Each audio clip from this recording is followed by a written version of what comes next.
Yeah, it doesn't matter. Like, you have to stand in line.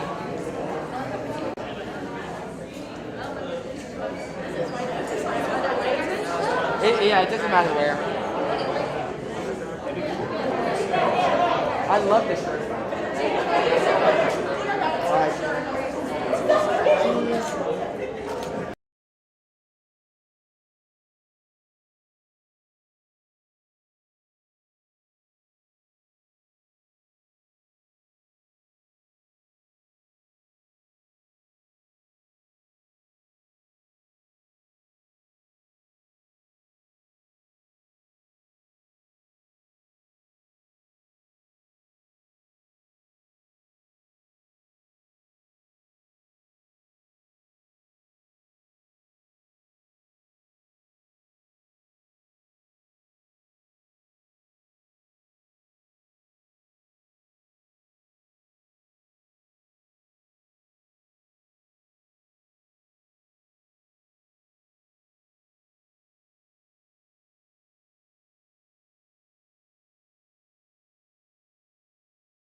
I'm not low yet.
What's up, I'm Josh Bauer, I'm a station manager at Tiger TV. I just want to welcome you guys out. Thanks for coming out tonight. And I do want to remind you guys that you guys wear masks at all times while you're in here, so please make sure you're doing that. Before we begin, we just want to go over a couple of logistics on what the night will look like. First, we're going to give each presidential and vice presidential pair the chance to introduce themselves and give a quick synopsis of what their platform will look like, and they will have 2 minutes to do this. Following everyone's introductions, we'll be moving into questioning. The first round will be general questions about campus life that each pair will have a chance to answer. Each pair will be allotted 1 minute to answer these questions. Following the first round, we'll be asking questions specific to each campaign, and you will have 2 minutes to answer. And throughout the night, any answer is subject to follow-up questions by the moderators, in which answers will be held for 30 seconds. At the conclusion of questioning, each pair will be given a final chance to make their case to voters. And Saren, lovely Saren sitting right here, will be keeping time for us. So she'll hold up 30 seconds, 10 seconds, and then stop. So there will be no rebuttals and no arguments allowed. We'll begin with introductions in the order they filed with the elections commissioner. We'll start with his time. You guys have 2 minutes.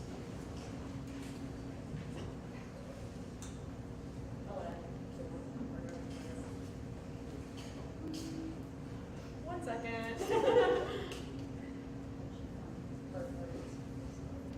Hey everybody, my name is Neil Lejeune. I'm the presidential candidate for It's Time. Our university is at a crossroads. Far too often, our student government leaders and university administrators don't take students' concerns seriously. They brush us off, they push us aside to get money in their pocketbooks. And I think that it's time we start standing up for ourselves and have a student representative who's not afraid to have the hard questions for government leaders, university officials, the board of supervisors. I think you need someone in this office who's willing to stand up and be confident that they're not doing this just for a line on their resume or to secure that letter of recommendation. I'm that candidate for you.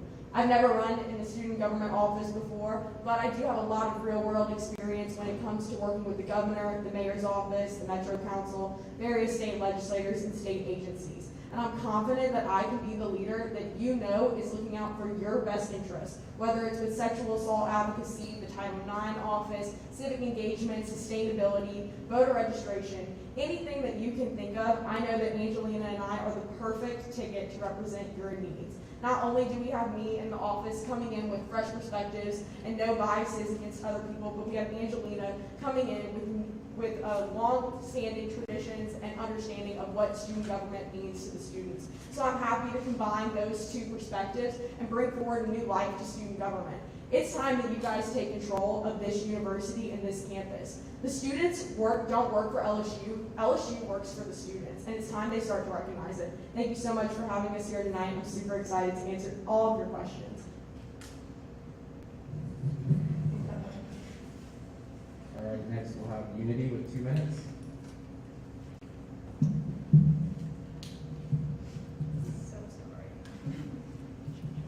All right, hello everyone. My name is Amina Maselhi. I'm a junior civil engineering major, and I'm from Lafayette, Louisiana, and I am Unity's presidential candidate. Hey y'all, my name is Preston White. I'm a junior geography major with a minor in sociology. I'm from Mascouda, Illinois, and I'm your Unity vice presidential candidate. I just want to begin by presenting the different perspectives that Preston and I are able to bring to the table. I'm a Muslim woman, and I'm the daughter of 2 immigrants, which would make me the first woman of color president and the first woman president in about a decade. I'm an African American man, an out-of-state student, and also a student with a military background. While these things don't make us monoliths for those particular groups, we do think that they are a testament to different ideas that we're able to bring to the table, and also the fact that for far too long, student government has not had the correct representation for the different demographics that are on this campus. We believe it's integral for us to begin showing these campuses that we are what the students are made up of. Amir and I have been students here for 3 years now, and we have seen campaign after campaign, ticket after ticket, make these promises that they have just not been able to follow through with. That's why Amir and I have based our principles on the 3 A's of accountability, amplification, and advocacy. We really think it's important for students to be making these decisions for themselves, and it's our job to amplify these voices at any cost. Thank you. We'll close out here with Bowman Milligan with 2 minutes.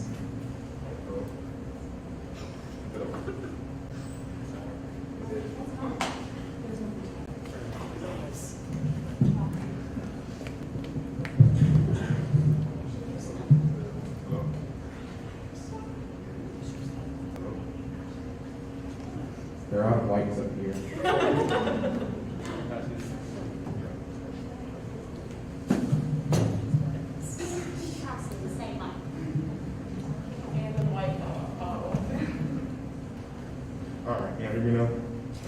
Hello, my name is David Bowman. I'm a junior from Shreveport, Louisiana, majoring in criminology and political science. I'm into the government right now, serve as the Senate Vice Chair for Academic Affairs and Leadership Development Chair and Education Ambassador on the Executive Council. Hello everyone, my name is Abby Grace Milligan. I'm a junior from Lake Charles, majoring in Spanish, International Studies, and Political Science, and I currently serve as the Director of Safety in the We're Committed initiative, and I also serve on the newly formed Sexual Violence Prevention Committee for Student Government. So Abby Grace and I are running to change the climate, culture, and community here on this campus through unapologetic advocacy. When you hear the phrase unapologetic advocacy, it may cause you to ponder and ask yourself, what does that even mean? Unapologetic advocacy is many things.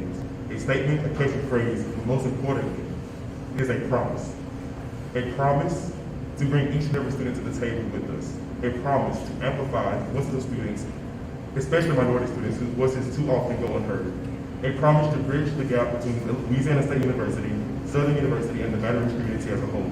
It is a promise to always fight against hazing, sexual assault, racism, and other adversities that may plague this university and the student experience. Abby Grace and I have fought, are fighting, and will always fight unapologetically for the students of this university. We understand how to approach the situation and bring a solution that can actually be done instead of giving glittering generalities that never help the students in the end. Our policy is more than a push card. Most importantly, we understand that we cannot just meet a moment, but must create a movement that will surpass our time here on this campus. I wholeheartedly believe we are the best campus to carry out this notion of unapologetic advocacy every day because we understand that this is truly about the student body, not the board of supervisors, not the board of regents, not the governor's office, but the students, the true heart of this campus. Okay, thank you. And we will now move to our first round of questions where each ticket will have 1 minute to answer. Starting with it's time. Ideologically, how is your ticket different from your others? Well, the first thing is our ticket is the largest student government campaign in LSU's history. with 114 candidates ranging over all 16 colleges, including grad school, vet school, and law school. I think our ticket is the best equipped to represent all of the diverse fields of study here on LSU's campus. Not only that, but we are, if me and Angelina are elected, going to be the first female student body president and vice president in LSU's history, which is a critical moment for LSU as we are facing these struggles with the Title IX office and sexual assault on campus. Not to mention, 72% of our candidates are women, and it's time that we have this kind of representation in LSU's campus.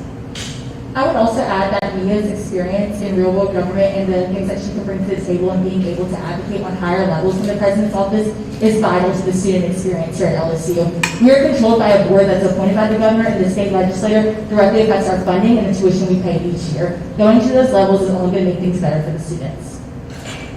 Thank you. It's time. Unity, same question.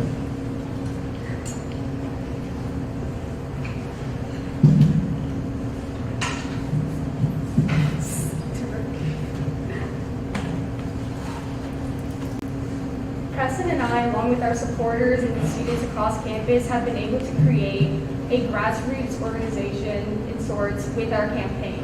Because all of our policies are made by students for students, we have a direct pipeline to all the different faculties that are not normally involved in the student government process.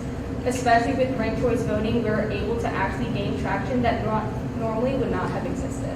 Something that our campaign is doing different is making sure that students know where the resources are and how to actually find them. On our website at unitybettertogether.com, we actually have a page where it has all of our policies, all of our initiatives. Some of our initiatives and policies are Stay Safe Tigers, Stay Smart Tigers, and we have much more that you guys can find out on our website. Thank you, Unity. Bowman Milligan, same question. How is your ticket different from the others? I believe that our ticket reaches the largest area of campus and student leaders who have been involved, are involved, and are constantly doing things for the student body each and every day. We believe that our campaign staff and our ticket not only reflect current members of student government, but the vast majority of minority groups on campus, and is truly the most diverse ticket I feel like I've ever seen within a student government election.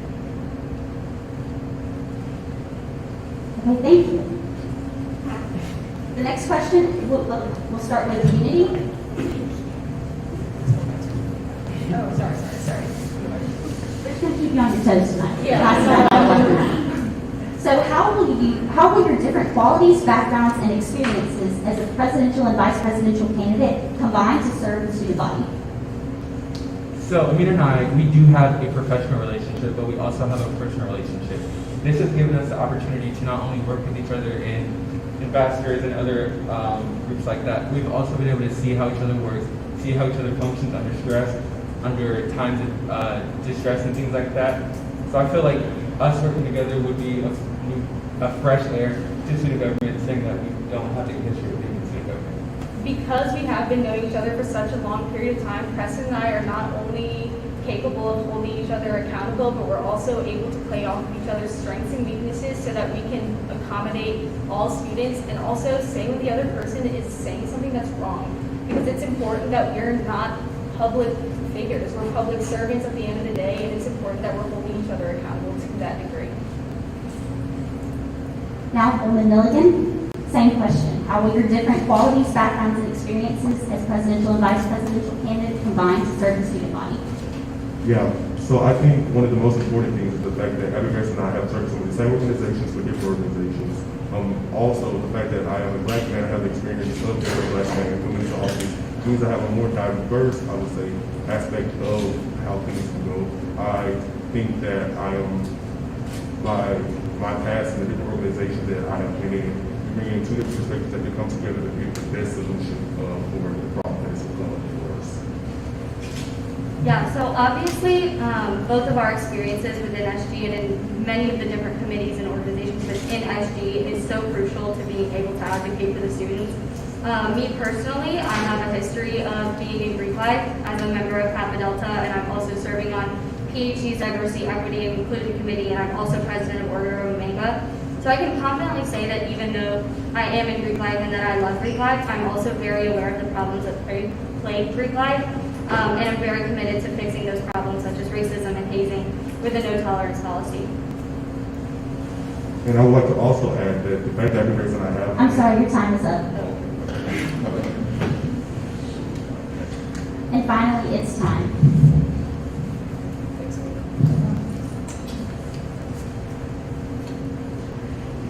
Angelina and I always say that we are polar opposites, but those opposites really do complement off of one another. Whereas Angelina, we always say in our core values, represents reviving tradition and the old student government way of things, making sure that we stay true to our roots. I represent the revolutionized side of things, where we bring in new perspectives, new light, new conversations, and new leaders to the conversations.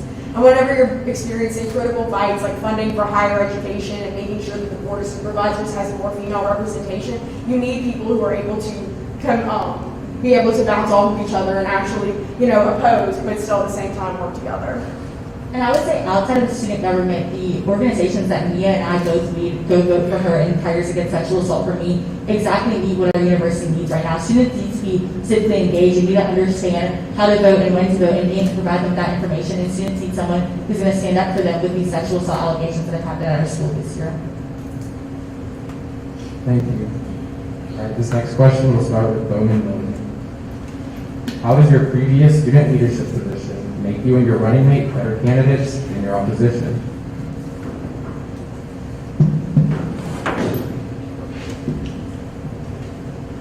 Can you talk about your position specifically or as a whole?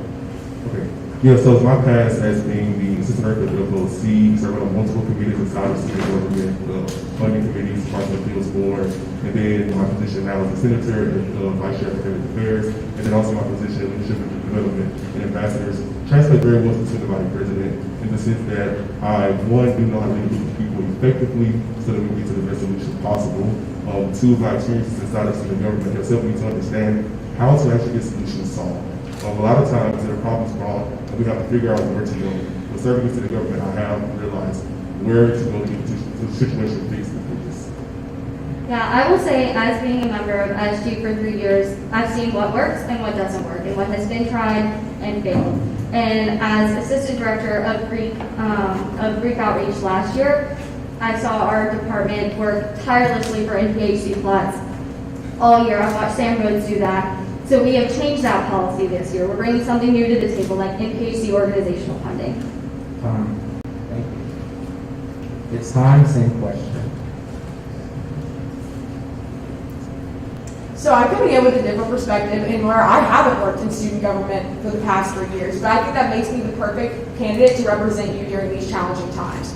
2020 was a remarkable year faced with unprecedented challenges and historical changes. So you need someone who's going to be able to come in without biases and fresh perspectives and be able to meet the moment that we're facing as a university. I know that I've worked with the governor's office of the Department of Children and Family Services. I've learned about college-age food insecurity. I've worked with the president's office and the Board of Supervisors on Go Vote to get a polling place on campus. And I think that having that real-world experience really makes me stand out as a candidate. And I bring a lot of student government experience. I've been in student government all 3 years of my college experience, first as the assistant director of non-traditional students, then as director of that department, and now as deputy chief of staff. I also am the Tigers Against Sexual Assault co-founder and co-president, an intern at Sexual Trauma Awareness and Response, a committee member of the University Council on Gender Equity, and those things can really help lead student government in the organizational sense. Committee, same question. How did your previous student leadership positions make you and your running mate better candidates over your opposition? So I've only been in student government for about 1 year now, and I've seen just how much change it can actually bring to the students on this campus. I currently serve as the assistant director of non-traditional students, and I don't know if you guys remember, but in the summer of 2020, the government was trying to kick out all the international students that did not have in-person classes. So our community, we met with the ICC, we met with international students to find a way to override this and make sure that these students could attend class and could come to LSU. And like Preston mentioned earlier, we were also in ambassadors together where we were able to develop our leadership skills, our social networking, so that we know how to serve others constantly without our name necessarily being put onto it. None of it is for our ego, none of it is for our resume. it's all for the sake of the students. And so my involvement with ambassadors, with service organizations like Go Green, also help me prepare for student government issues that are tangible and that are capable to be met. We're going to start our next question with unity, so y'all can just keep in mind. In your opinion, what's the best and worst thing LSU does for students? The best thing that LSU does for students has to be the eagerness they have to outreach and to constantly elicit interactions from the students, especially Louisiana residents. So utilizing COPS, utilizing scholarships, about 75% of students, I believe, on LSU's campus are utilizing scholarships. So that's something that's very good. However, after that freshman year, we watch as LSU just kind of drops off. They no longer orient, they no longer completely engage with students because they're already here, and so the retention isn't there. One of the worst things the Unity staff sees as a problem in LSU is the resources that LSU provides, but they do not adequately advertise these resources. One thing that LSU got over the summer, again in summer 2020, was the CARES Act and the Middleton Library computers. They were able to get a butt ton of laptops, chargers, everything to make sure that the students have the resources to complete the year and make it a successful one. Next, Bowman Milligan, same question. So also one of the best things that LSU does, kind of like what you mentioned, was just really engaging freshmen, get them excited for this campus. But once we get past that, you start to see a lot of, there's not that many good things that we do for the students. So I'm really going to focus more on the worst thing.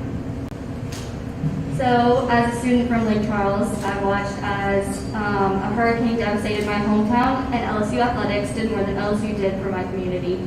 I have also watched as LSU has consistently not protected survivors of sexual assault, as working as the director of We're Committed for the past year, and I've just seen time and time again that LSU does not actually take into consideration students' voices unless we force them to. So that's definitely one of the worst things. And finally, it's time. In your opinion, what's the best and worst thing LSU does for students? I would say one of the best things we have here at LSU is all the student organizations that we've been with students. I think that when students come into LSU, they're in a typical year, we have fall fest and club fairs and things like that where people are able to get connected, and I believe that there's a place for everyone on this campus, and as starting my own club, I know that if there's not, you're able to start that yourself. Obviously, the worst thing that LSU does for students is the disgusting tuition raises on LSU students. While this is a public university, students pay 80% of the budget, whereas the state legislature only pays 20%. This means that grad students are paying their own stipends, and this is unacceptable in a university as large and well-respected as LSU. We need to demand more from the state legislature that they start fighting for students and advocating for lower tuition for students so that we can start paying our grad students better, protecting sexual assault survivors, and getting all the resources that we need to students whenever they're experiencing natural disasters. There's no reason that students should be left out whenever the university has so much. How would you describe our current campus climate? And what shift would you do to take it to where it needs to be? Starting with Bowman Milligan.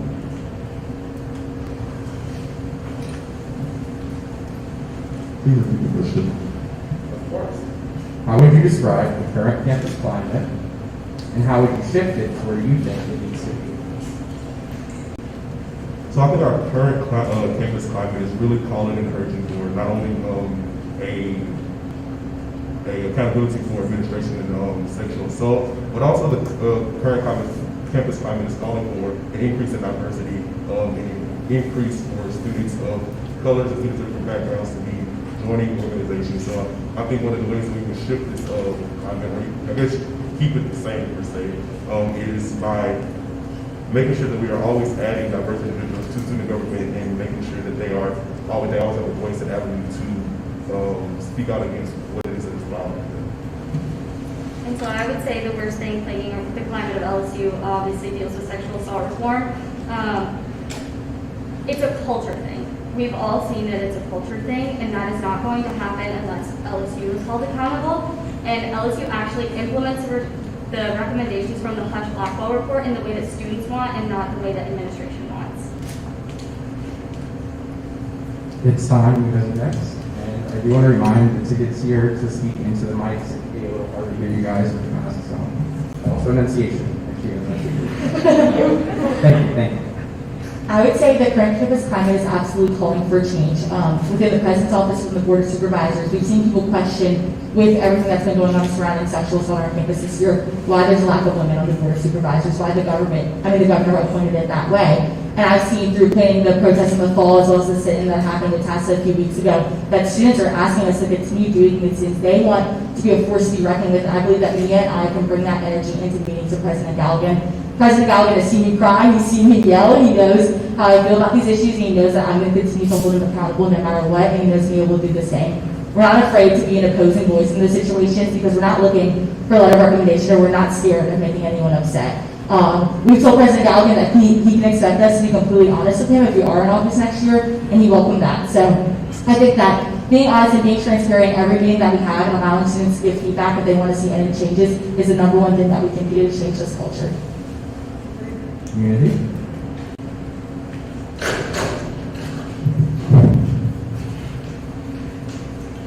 We've seen the course of COVID especially that the campus climate is just entirely too low. The morale is low. We're not looking forward to things, and students are unhappy with the administration and other student leaders. We know that all the students are ready for a change in our campus, whether it comes to racism, sexual assault, or so much more, because it is integral for our students to feel safe, to feel welcome, and to feel a sense of joy whenever we hear the LSU name, aside from just whenever our football team's doing well. Something we plan to do is create a family between the LSU community and a sense of camaraderie and uniting everyone on campus. Something that we have in our policies is a president's cabinet within SG, which would connect the different areas on campus to have a twice a month meeting to talk about and catch up on things, and also creating a black marketplace that not only serves as a cultural experience for students on campus, but also a place to make sure that all students on campus are welcome and have a sense of joy. Our next question will start with "It's time." So each year, tickets run on the idea of improving lighting around campus, and we recently had the light walk where we walked around and saw the areas that needed improvement. However, a 2019 poll showed that only 44% of college female students feel safe on campus after dark. Do you have a plan to actually make students feel safer and solve this issue? Yeah, of course. Angelina currently serves as the president and co-founder of Tigers Against Sexual Assault. And I think that one thing we've noticed about the way that the administration and leaders around the state have been handling this sexual assault scandal is that they're putting the burden on students to address the challenges. Students shouldn't have to be begging administrators for year after year after year to light our campus better so that we can feel safe. I think that it's time for the university to take responsibility for their own actions and start to hold themselves accountable for how their students feel on this university's campus. Yeah, I honestly say make that the 19th recommendation. If they're going to commit to making all these culture changes and policy changes, things like lighting on campus is integral to actually seeing change. Because if our female students frankly, our students of all genders don't feel safe on this campus, then we're not serving them correctly, we're not respecting them, and we're not giving them a safe place to learn and to have fun and to grow. Next, Unity, same question. How do you plan to actually make students feel safer on campus? One of our larger policy pillars is the Stay Safe Tigers, because it is integral that students do feel safe on this campus. And part of that is revitalizing the SHIELD app. We've called the LSU PD, they don't come. We know that whenever we're navigating that SHIELD app, some of the buttons don't work or it's misplaced.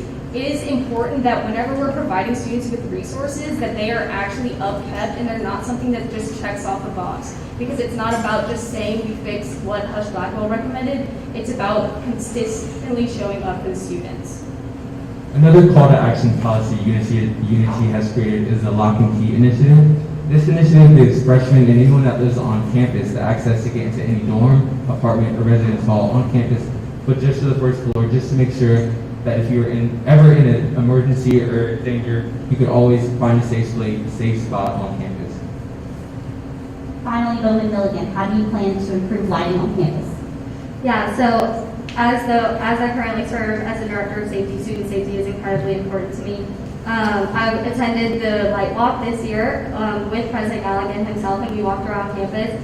And he actually was very aware that we actually really do have some things to fix. And the thing is, it's not just about pointing out where lighting on campus is bad or where students are feeling unsafe. It's about following up and checking up and making sure that they are implementing the things that they say they are going to implement. It's about accountability, and it's about being unapologetic when you do it. And I have no problem in telling President Galligan when he's wrong or when I don't think he's doing his job correctly. And so that's the only way we can continue to make students safe on this campus. Let me know again, you guys can keep the mic. This question is from you first. How would you describe Eric Claxton? As leaders of the executive branch of student government, what would you keep the same or do differently than what is happening right now? So one of the things that Abby Grace and I have always talked about with executive staff and student government is the position that we have. And sometimes we say student government is too big, but more so it's not necessarily that it's too big, it's just we need to specify what they're doing. So if we have a director of diversity, director of outreach, and we want somebody focusing on Black and women affairs, like an assistant director of diversity focused on working on Black and women affairs.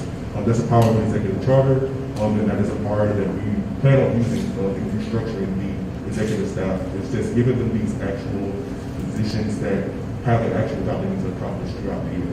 But sometimes it can be just broad. And I will also say that, as we all probably know, there is definitely toxicity within SG culture right now. That's something we're going to address, and that's something that I'm not going to tolerate and we will not stand for within our executive staff. We represent the students. It's not the students' job to be involved in petty drama that happens within the executive branch on Twitter. It is our job to represent students to the best of our ability, and they cannot be involved in drama like that without... It's time. You guys are next.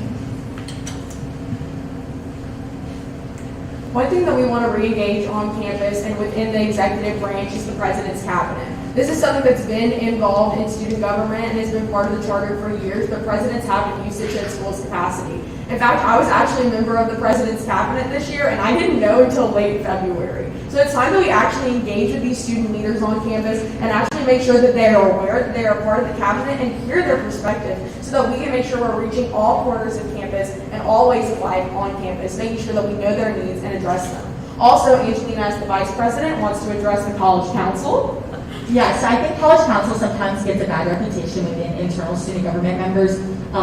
People may think that's ineffective, but I think that we've been putting too much pressure on a single person, the vice president, to lead this branch entirely by him or her theirself. And so I think establishing a chief of staff and deputy chief of staff as figures for those things, as well as leadership positions within college council, and having those people be a part of senior staff is integral into making our branch work together and be effective. Unity. To a lot of students on campus, whether it be new or old, SG is seen as a large monster that's scary, not welcoming, not accepting to people that are not in SG. So something that I've noticed that could definitely be worked on is the outreach between other organizations on campus.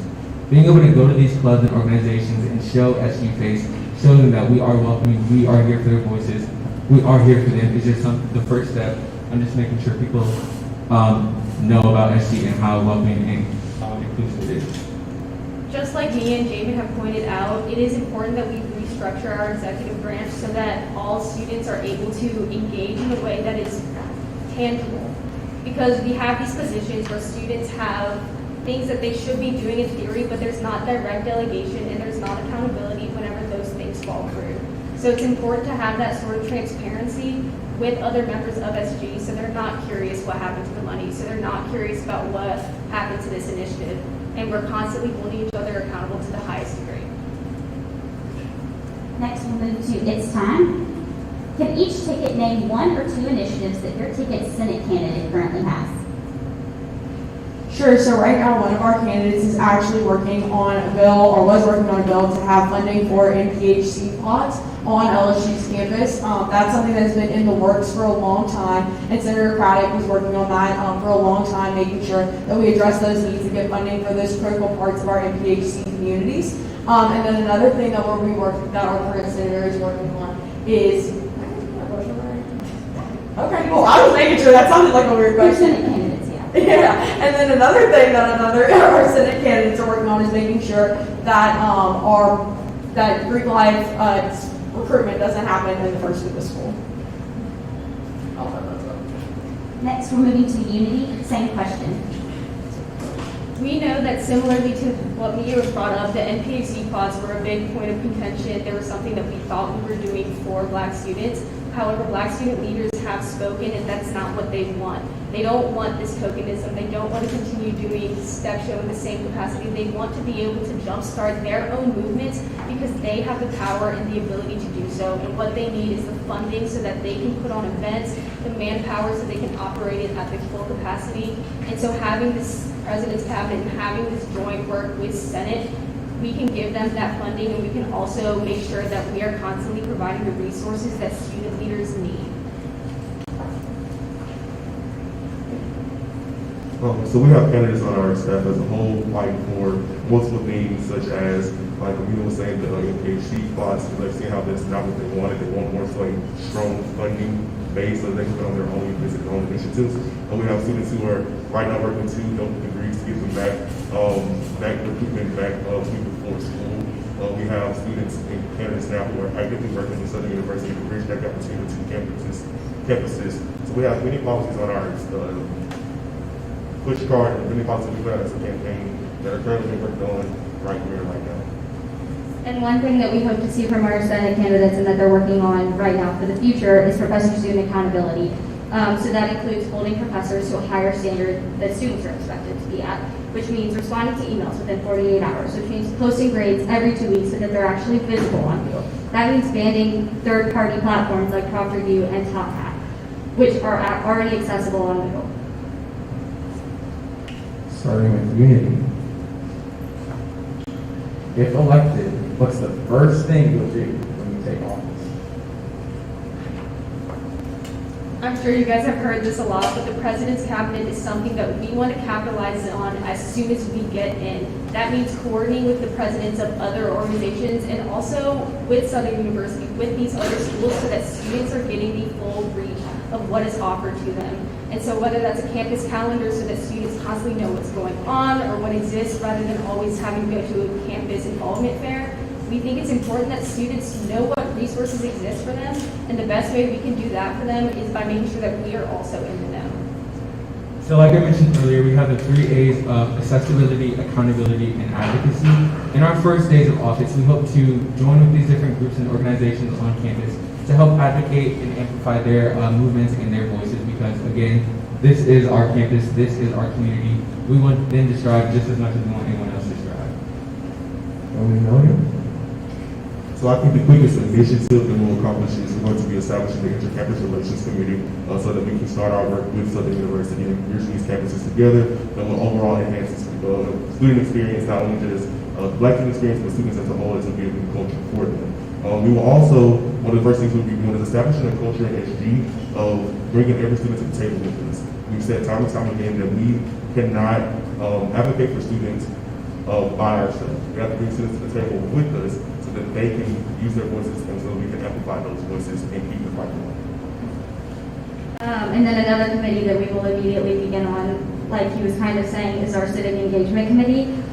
So all events hosted by LSU organizations that involve civic engagements in Baton Rouge will be accessible to all official organizations through LSU to make sure that events are not reoccurring and to increase student involvement within these organizations. It's time. A lot of students and campus organizations across LSU don't realize how much money student government has to give to their individual causes and organizations. Hundreds of thousands of dollars go to waste each year in student government waiting for someone to take them up. So for us, making sure that this money is allocated towards the proper organizations and get to the right people is incredibly important. We want to restructure the PSIF and the ORF to make sure that it's more inclusive and actually communicated to students across campus, no matter how big or small, to make sure that their needs are being met. Also, including a budget line item for communities of color and organizations of color on campus is incredibly important to us, as oftentimes these organizations are underfunded. And then on the vice presidential side for College Council, immediately establishing that College Council is meant to work on initiatives for each senior college. They're the direct representatives to say what students need within their college. So funding things with their with their budget for things that can actually be useful for those students would be the #1 priority item. Our next question will start with Bowman Milligan. All all of you have kind of touched on the Greek life improvements and policies, and Its Time has campaigned on wanting to, quote, roll back failed F-King Greek policies. What changes specifically need to come to Greek life? As I serve on the PHC's Diversity, Equity, and Inclusion Committee, the biggest and largest issue that I see within Greek life right now is obviously its lack of diversity, and that stems directly from recruitment. So there's this thing called a legacy system, where if you have a relative who has previously been in a sorority or fraternity, you receive preference during rush. This is not okay because that prioritizes and gives a greater advantage to majority white students. And so one thing that we are working on right now is making sure that no fraternity or sorority is able to use the legacy system this upcoming fall in order to give an even playing field and widen the diversity and inclusion that Greek life has. So that's something that's incredibly important to us, and breaking that barrier down. Next, It's Time. Same question. The Greek community is a huge part of LSU's campus and our culture and traditions. I am the only presidential candidate who is a member of the Greek life community, and I feel like that makes me the best representative to serve and represent the needs of these students on campus. Ever since the dramas and the scandals of LSU Greek life, a lot of students have been feeling underheard and underrepresented, and that their communities and traditions aren't being reflected in the policies that are meant to keep us safe. It's absolutely critical to me that we bring these students to the conversation and not only be their voice, but uplift their voices in these conversations with the president's office to make sure that they are seeing themselves in the policies that are being inflicted upon them. And finally, you. Like Mia said, Greek life, while being only a small portion of our university, completely alters the way that we hold our campus culture and the way that they operate in their college experience. And we know that they operate in isolated pools, and that's something that needs to change. While we do know that there are events such as Empowered that allow students to engage in conversations, we do believe that it's not the responsibility of students of color, of Greek people in color, to hold the emotional labor of having these conversations and having everything bank on that. It's important to have professionals to engage in these conversations so that it's not so isolated and we become more aware, more cognizant of the way that we treat different Greek life systems. Unity's call to action for this problem would be a diversity training throughout all of the LSU Greek system. We have seen multiple times diversity training in our organizations like ambassadors and diversity panels. We've seen people that have come out of this, new people with new mindsets, changed minds, and we've seen just how well this actually works and how it can make a big difference. Starting with It's Time. How is LSU and LSU student government done in representing minority populations on campus? What specific initiatives do you have to do so? I think that LSU has quite honestly failed minority communities on LSU's campus, whether it be students of color, graduate students, international students, women.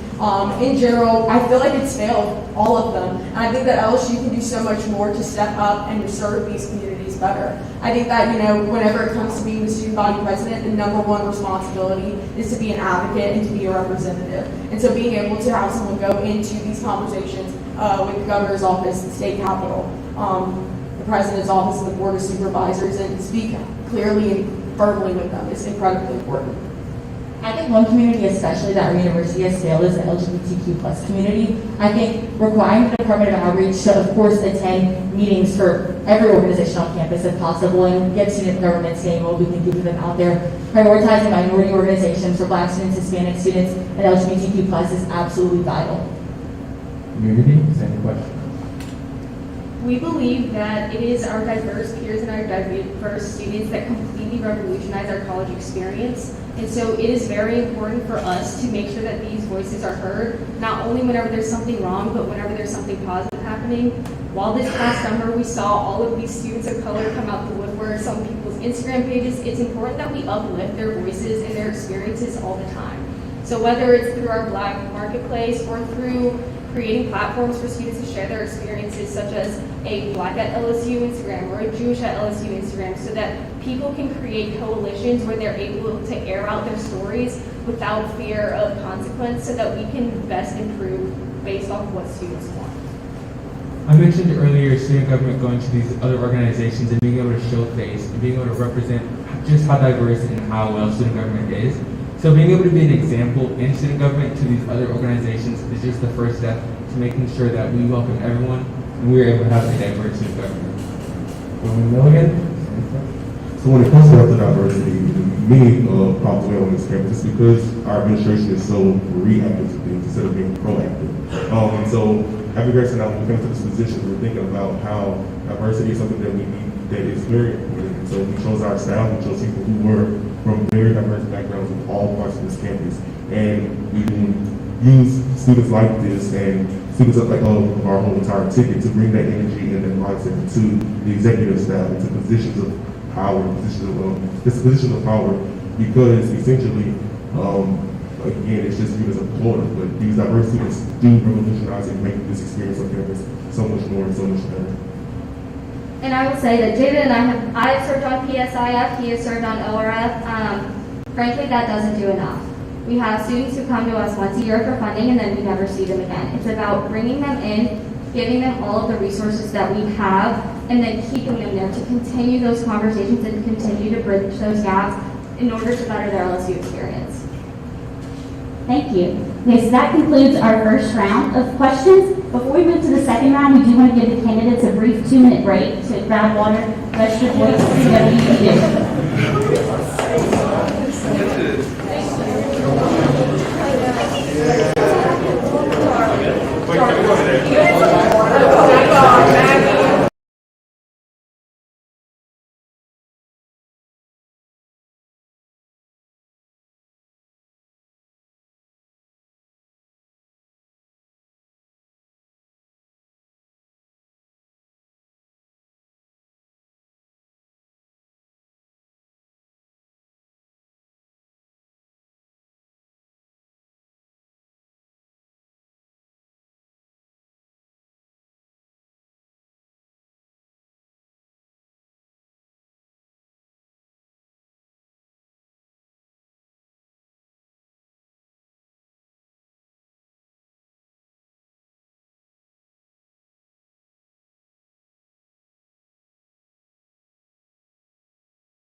Department of Safety, why does your position in student government make you a trusted candidate when handling policy around Title IX? Yeah, so actually I've been working with the Title IX office since April of last year because that's when the federal government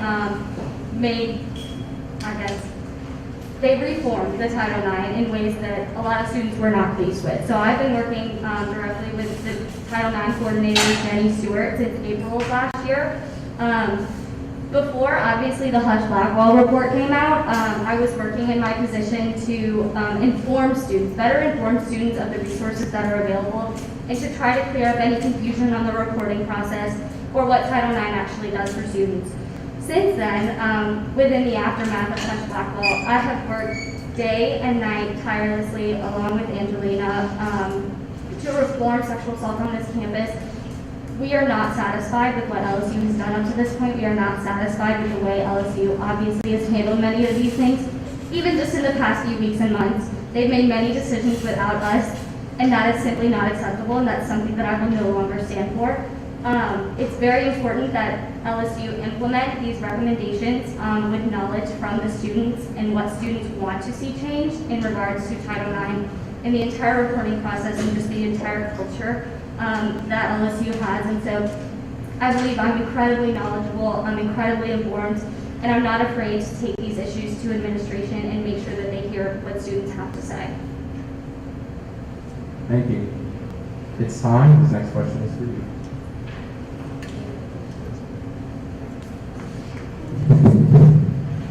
Angelina, as current Deputy Chief of Staff, why does your position in student government make you a trusted candidate when handling policy around Title IX? Yeah, so as a Deputy Chief of Staff, I get to work with the President and Vice President really closely.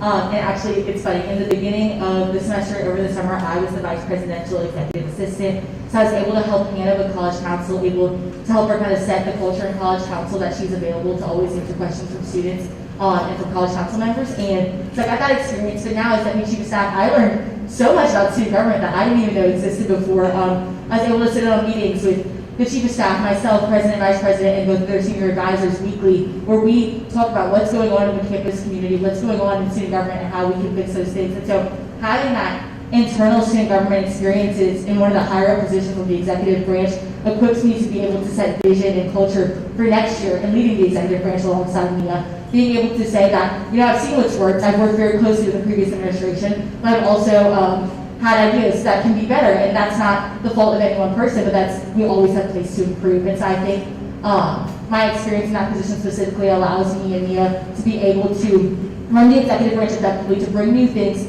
to continue positive change on this campus, and to utilize that experience, like I said, in being one of the higher levels of student government as a good thing for students and being able to show that we are qualified. Unity, Preston, this question is for you.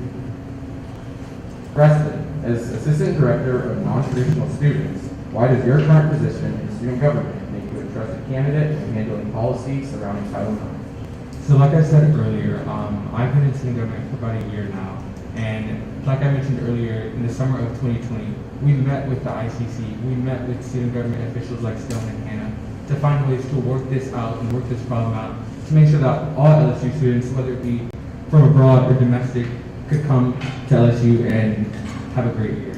So just being able to make these first steps, make these changes, or talk to these people, see whether to make these changes. Mind you, it was the first maybe week that I was in this position, and I was already being asked to talk to these people, make these differences, and make an actual difference to the students that go to this school.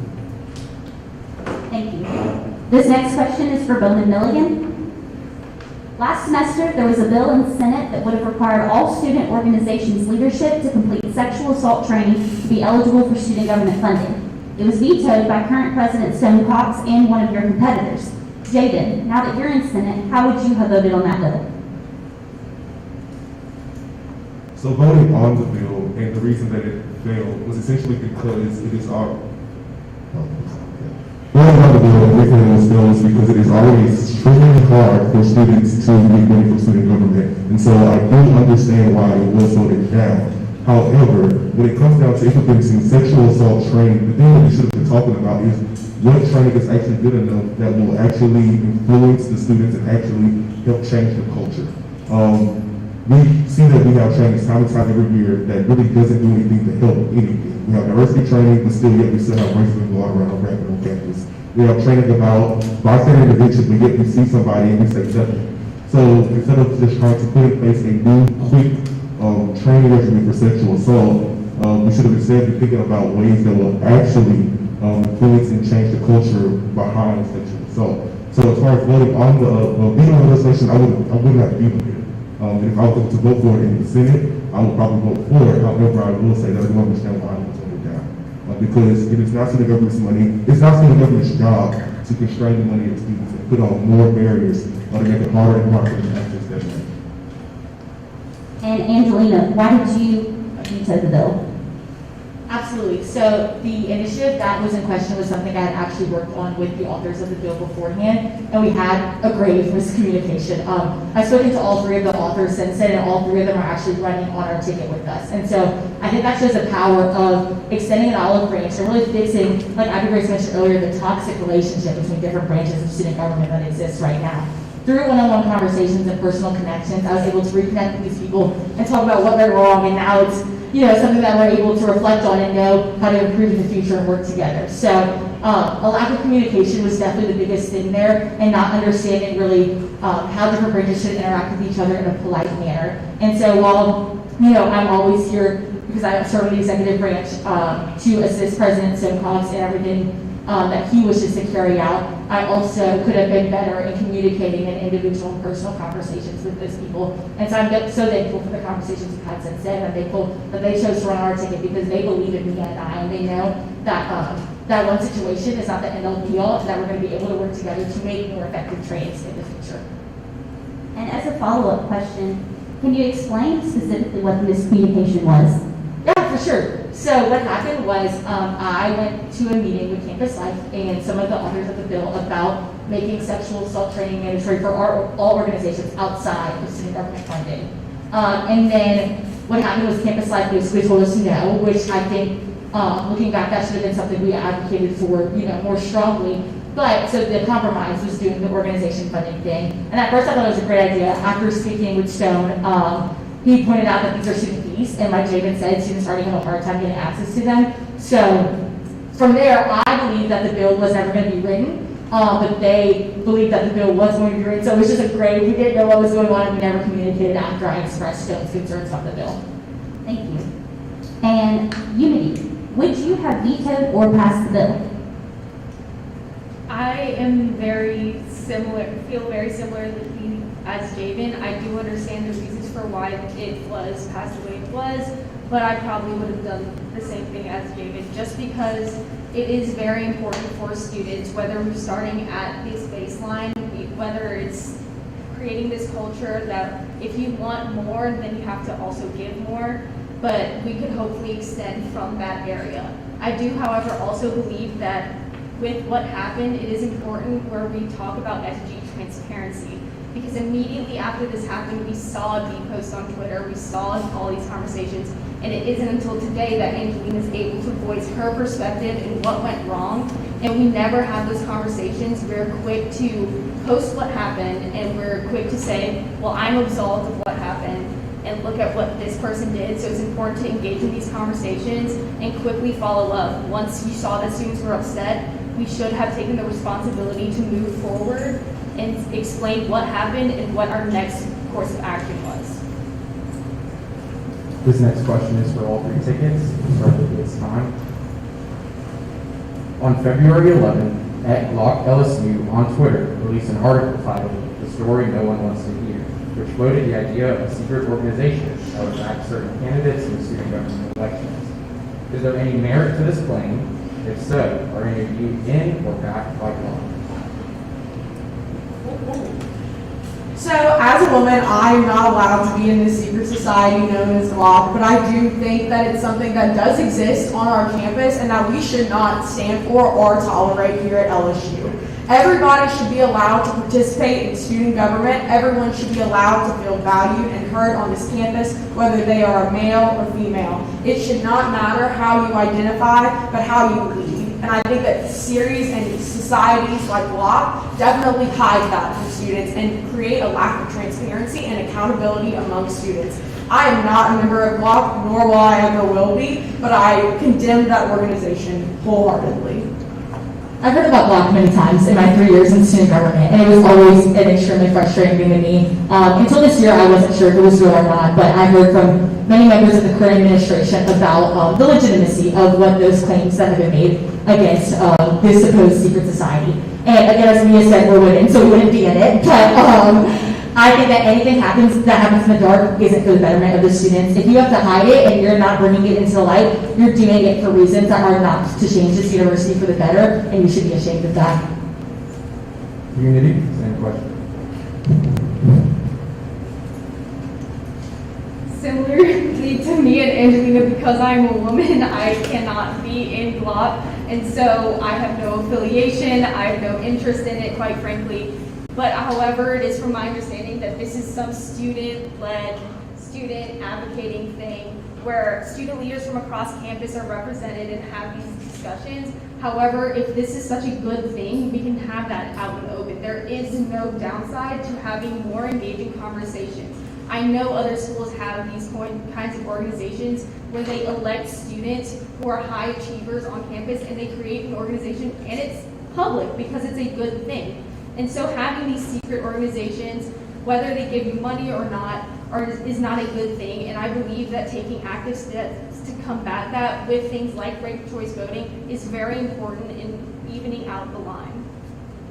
While I'm also not in Glock and have no affiliation with it, I also feel like it is a organization of people that want to see change on campus, want to see LSU be better. But the fact that they're hiding behind a mask or a curtain is just not something that Unity can represent, nor Mina and I. So we feel like if it's so secret, if it's so crazy, please let us in. Please, not let us in, but please open the door and show us just how much work you're actually doing and how much change you're actually making on this campus. Roman Milligan, same question. Is there any merit to the claim of a secret organization that would back certain candidates in SG elections? If so, are you in or backed by Block? Yeah, so I feel like this is obviously targeted towards our campaign as a whole. So I do just want to say that I want to assure each and every one of you that this campaign is built on students, leaders whose work has been shown and seen on this campus each and every day. We are not backed by no secret hand or no one telling us to put in our strings, telling us what we're going to do as a campaign or what we should be doing as vice presidential and presidential candidates. So I just wanted to assure and let you all know that we are doing this on our own merit based on the work that Vote Milligan has done, that Senator David Bowman, Abigail Milligan, and the entire Vote Milligan ticket as a whole. We are based on merit and good work that we have always done and shown on this campus, and that we will always do and show on this campus.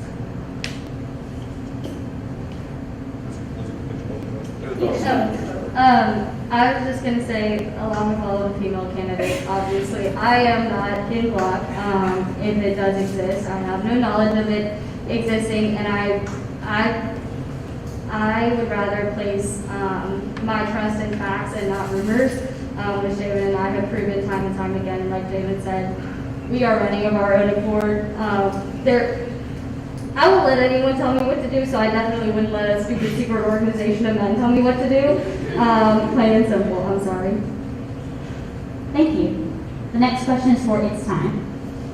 As president and vice president, you would have to represent over 30,000 students. And we notice that your ticket follows the Louisiana Democratic Party on all social media platforms, and the former executive director of the party and current member of the Association of State Democratic Committees was fundraising for your campaign. That being said, would you be able to accurately represent and serve students who have more conservative ideologies? I love this question. So yeah, Mia and many members of our campaign staff have rural government experience working for Democratic candidates and legislators, but we have people from both sides of the aisle on our campaign. We've been able to have conversations from both sides of the aisle on our campaign and be able to be civil about those things. We always say that in student government, because it's student government, there's no Republicans, there's no Democrats, but we're all here for the students. students. And so while clearly Mia and some of our campaign staff members have used their real world connections in order to fundraise because we had no funding for our campaign and things like that, that doesn't mean that those ideologies are coming into office with us. We are here for all students, regardless of their political ideology, because, like we said earlier, we believe all students should be civically engaged, and that this public discourse and having civil conversation is how we improve LSU. If students are able to talk to each other and know what they're voting for and agree with each other on those kind of things, then we can work together to improve our university on all levels. I think it's important to note that our ticket is the largest in student government history, with over 114 candidates represented across all senior colleges, grad schools, the law school, and the vet school. These students come from a diverse series of backgrounds, identities, and political ideologies. There are Republicans, Democrats, Independents on our ticket. Of course, the governor is a Democrat, and if there is a connection there, I'm going to use it to serve the betterment of the LSU community. But that doesn't mean that I'm not willing to work across the aisles with various Republican legislators, as I have done in the past. This next question is for you. With a vision for large departments, I'm referencing your video titled Storytime, where a 20-person comms department is mentioned. How can we ensure quality over quantity in this instance? Okay, so the video he's referring to is made by our members Sarah Tarver and Dana Stewart, where they talked about their experiences and their perspectives on how to improve student government.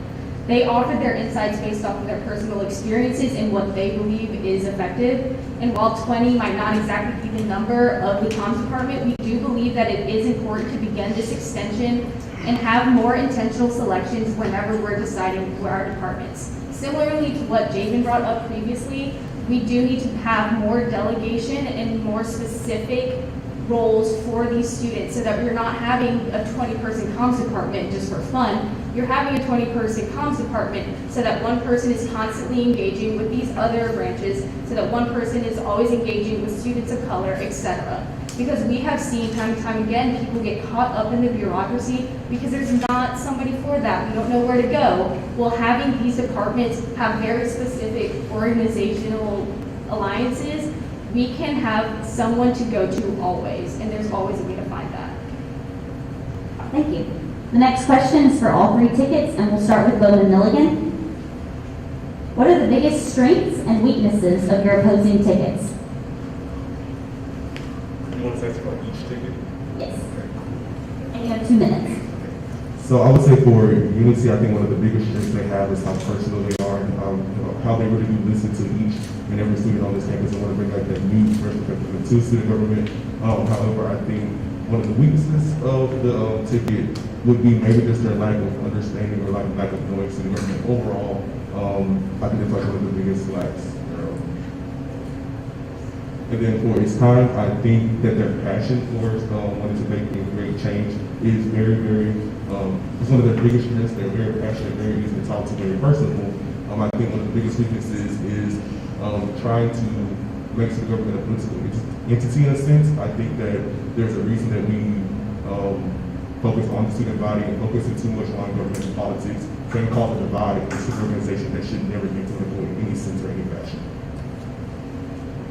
I would also say I think that there's a sense of lack of diversity on the ticket. I think that that it was more so used to be a quota, like I had said earlier, while Unity and Bowman Milligan both intentionally pick people, intentionally brought students to different backgrounds, not because just to show face, but because these students actually matter and have a purpose on this campus.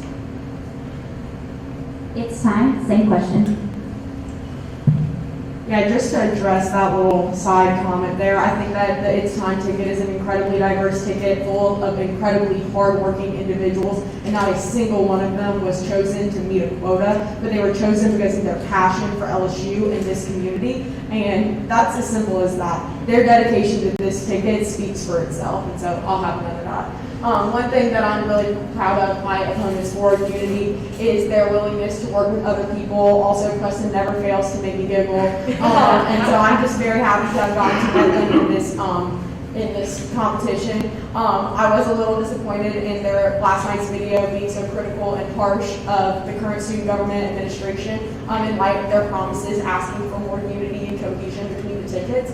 And then as far as Bowman Milligan goes, I think that they are a great duo of people. I really do enjoy Javen's company. But I do think that some of their promises and their campaign initiatives have been misleading to students. They've been telling, Greek tickets that they're going to be able to party on the parade grounds and, have liquor and alcohol and liquor and alcohol at parties, and that's just not a feasible a goal. And so I think that making realistic promises to your constituents is always an important part of leadership and representation. Before we move to unity, Bowman Milligan, would y'all like to comment on 6? I'm not sure who said that we'll be partying and bringing alcohol to things on the parade grounds. However, I have told Greek houses that we will be fighting for them to be done on the parade grounds during the football season. I have said that, and I have also said that we will be fighting to make sure the recruitment is the week before school. I have done that. I am currently doing that. And yes, I'm not sure who told you about the alcohol and partying part, but that was just something not true. And finally, unity, what are the biggest strengths and weaknesses of your opposing tickets? So I'll start with Bowman Milligan. Amir and I, we have known Javen. Javen was actually one of the first people I met here at LSU, so our friendship spans farther than just an SC election. Something that I've seen that they do great is being able to connect with different parts of campus, different people on campus. They seem to have everyone and everything, and they all seem very passionate about what they do. Something that I would say is one of their weaknesses is one of their policy points with the 3-strike policy. I feel like if you are in the wrong parking spot at the wrong time, that's your fault. You get the ticket. To the it's time ticket. I do love how you guys are able to, like you said, have a large ticket full of passionate people again. But I do see you guys as you thrive off of drama on Twitter, online, and everything like that. I will say we met with Angelina and Mia before our campaign race, and they were so happy to join us on our ticket, whether we joined them or joined ours. But as soon as the conversation ended, we got news that their campaign manager and them were planning to steal our tickets, steal our staff, and that's just not right. And that we strive off of unity, being able to connect our campaigns, Javen's campaign, Mia's campaign, whether we win or lose. And I just feel like that's something that really stands in the way. Another thing that we really enjoyed about the Bowman Milligan ticket, for example, is their willingness to continue to work with us in our policies long after the campaign season is over. Whether they win, whether we win, we want to ensure that these policies, since they were made for the students, follow through. We've engaged in conversation where we're like, oh, this policy is really good, and vice versa, and that's something that's invaluable. And same thing with It's Time, they do have such a large reach with the grad students, which is a long underrepresented group, and we really appreciate that. However, from both sides, we've seen this divisiveness and this alienation of one another tickets. So while we don't have politics and student government, at the end of the day, we do watch as students are separated based off of the affiliations they've made, and it leads into the current administration. It's Time, would you like to respond to President's comment? Yes.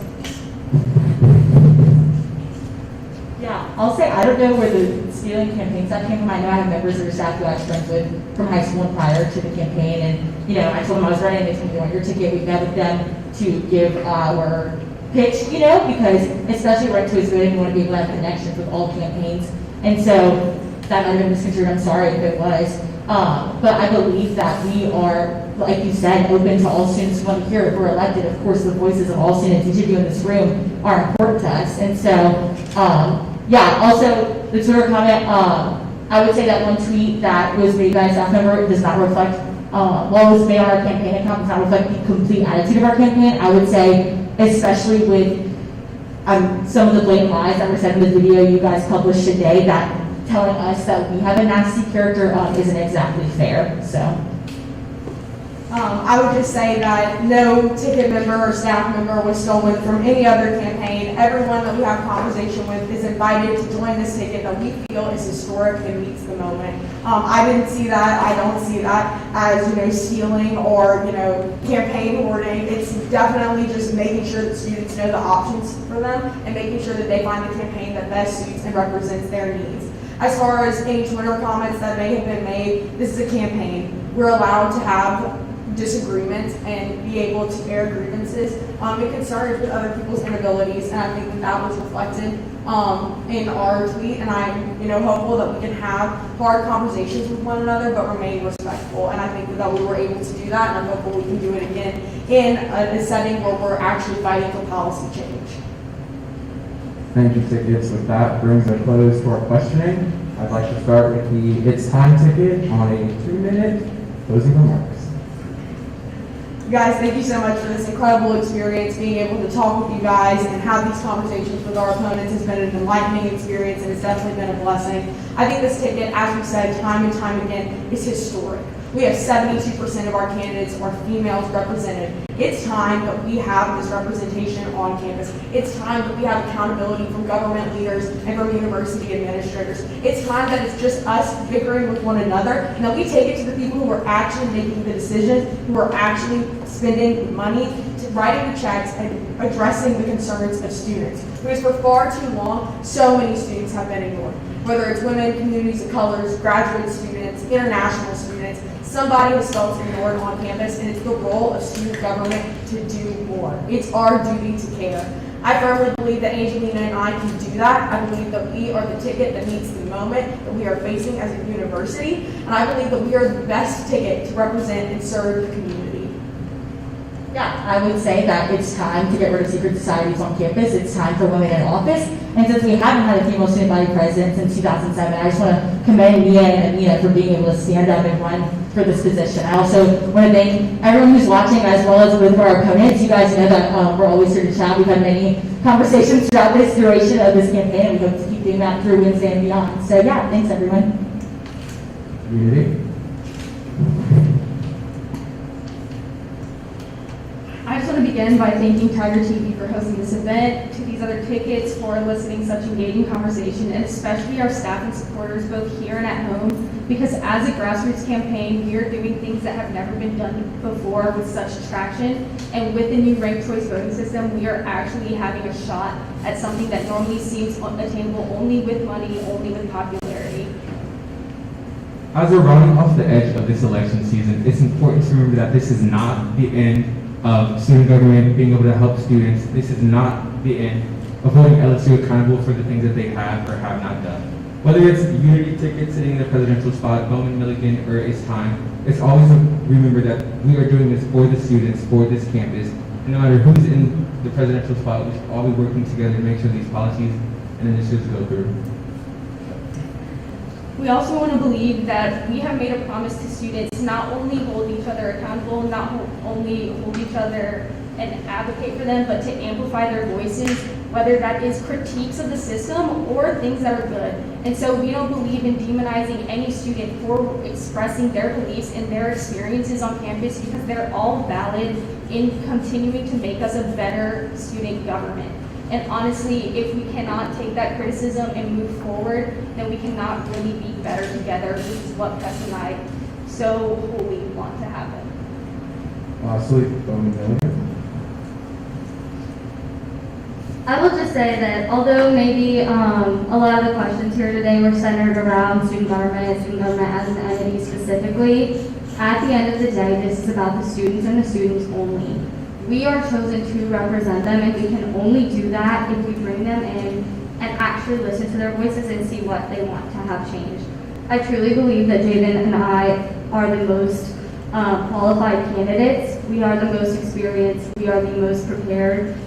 We already have so many of the lasting relationships that will be so crucial when we start the work on day one. So overall, just thank you all for coming to listen to us. I just want to end this by saying that Abby Grace and I have been fighting. We will always fight, and we are fighting now for the student body. We are and will change the climate, culture, and community of this campus through unapologetic advocacy. It might not have been the focus in the past few years, but it will be our focus from here on out. The students are the true heart of this campus, and that is what we're fighting for forever and always. I want to thank you all for coming out tonight. I want to thank our tickets, our dear supporters, respected media. Everyone deserves a round of applause tonight.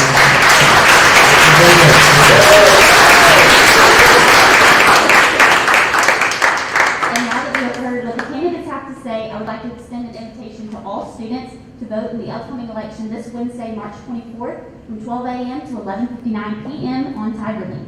Students can access the TigerLink election via an email that will be sent out on Wednesday. Thank you all for coming and have a great night.